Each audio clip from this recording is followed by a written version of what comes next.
soon read like a stage direction. Setting: Boston. The law will be obeyed.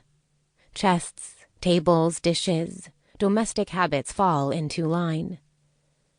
Beautiful mantels of decorated marble. Neo-Greek designs of fading blacks and palest greens. Worth the price of the whole house. The seller's flourish of opinion. And true, for once. But it is the whole house that occupies my thoughts. On the second floor, 2 parlors.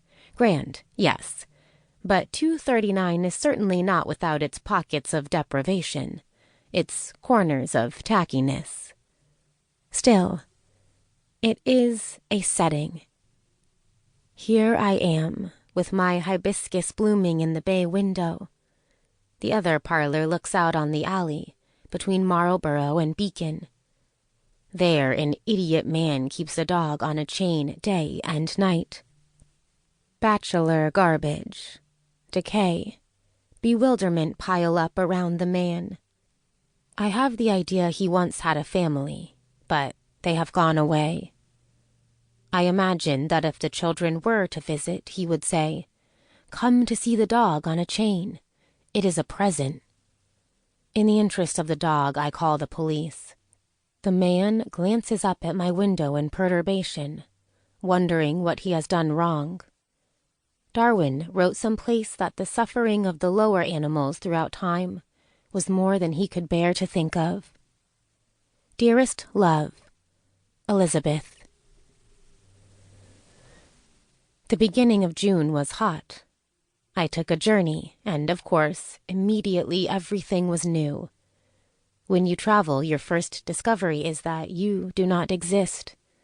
The phlox bloomed in its faded purples on the hillside, phallic pines. Foreigners under the arcades and the basket shops. A steamy haze blurred the lines of the hills. A dirty, exhausting sky.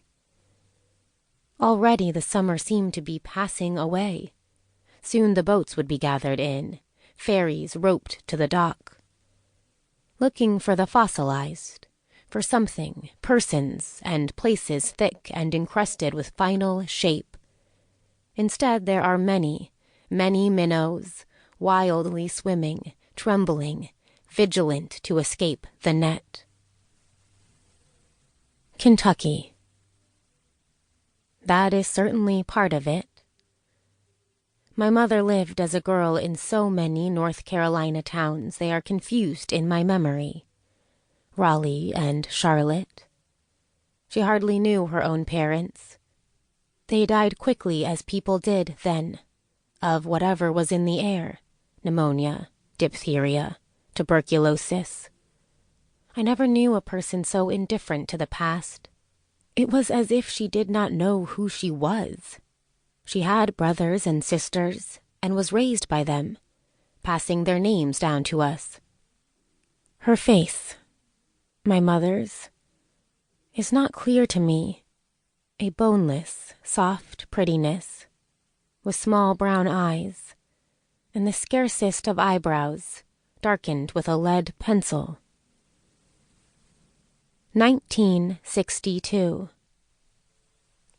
Dearest M., here I am back in New York, on 67th Street in a high, steep place, with long, dirty windows. In the late afternoon, in the gloom of the winter sky, I sometimes imagine it is Edinburgh in the 90s.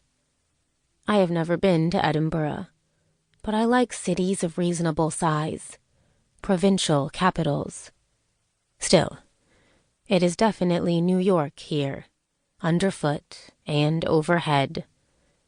The passage from Boston was not easy, not unlike a crossing of the ocean or of the country itself, all your things to be dragged over the mountains. I can say that the trestle table and the highboy were ill prepared for the sudden exile, the change of government as it was in a way for me. Well-fumed oak stands in the corner, bottles and ice bucket on top. 5 of the Naval Academy